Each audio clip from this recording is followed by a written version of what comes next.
News forward.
करना channel वर पुन्हा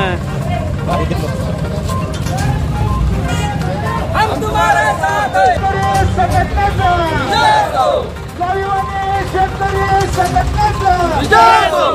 सरकार हमसे डरती है, पुलिस को आगे करती है।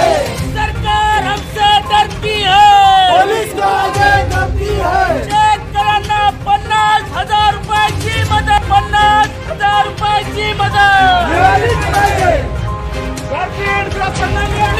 शेतकरी संघटनेचं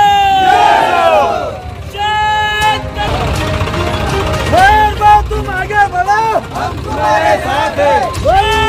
तुम आगे बढ़ो, 50,000 रुपयाची मदत शेतकऱ्यांना हेक्टरी 50,000 रुपयाची मदत। तुम आगे बढ़ो, तुम आगे बढ़ो, हम तुम्हारे साथ हैं। त्यांना मिळणाऱ्या पैशामधून लट्ट झालेला आहे, निगरगट्ट झालेला आहे। ज्या वेळेला ते अधिकारी नसतात त्यावेळेला ते शेतकरी असतात आणि शेतकऱ्याची पोरं असतात, परंतु ज्या वेळेला ही लोक नोकरदार म्हणून प्रशासनाच्या खुर्चीवर बसतात त्यावेळेला मात्र ही सरकारची बाजू मांडायला लागतात। शेतकऱ्यांचा विसर या लोकांना पडलेला असतो। या लोकांना पैशाची मस्ती चढलेली असते, पदाची मस्ती चढलेली असते आणि म्हणून तो तहसीलदार असू द्या, कृषी अधिकारी असू द्या किंवा कुठलाही अधिकारी असू द्या, या लोकांना शेतकऱ्याचा 100% विसर पडलेला आहे आणि सरकार जसं म्हणेल तसं हे प्रशासनातला अधिकारी वागत असतो।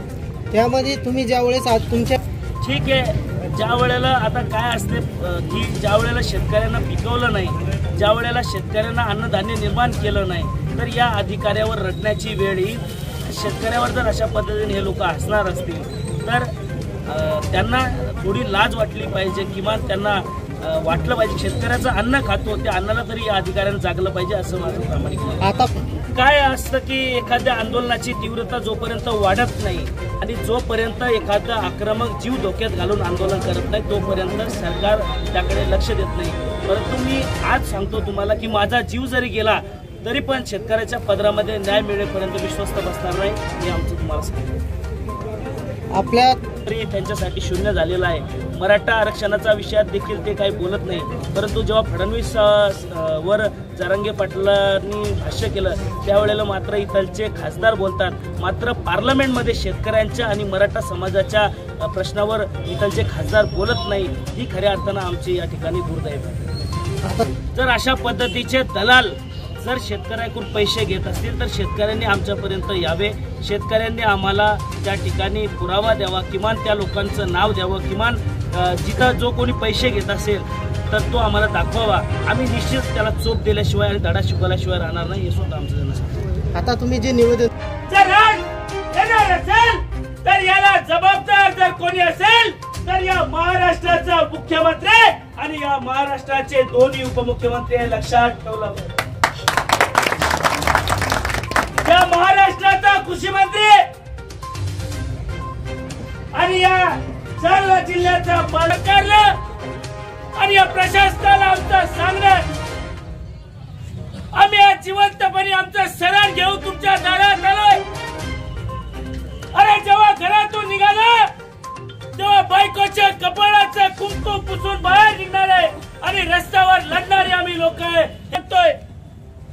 अरे 50% खर्च अधिक 50% नफा या सूत्रानुसार शेतीमालाला भाव देणं गरजेचं आहे. परंतु आज सोयाबीनचा खर्च कापसाचा खर्च 60,000 रुपये आहे आणि कापसाला भाव 5,500-6,000 रुपये.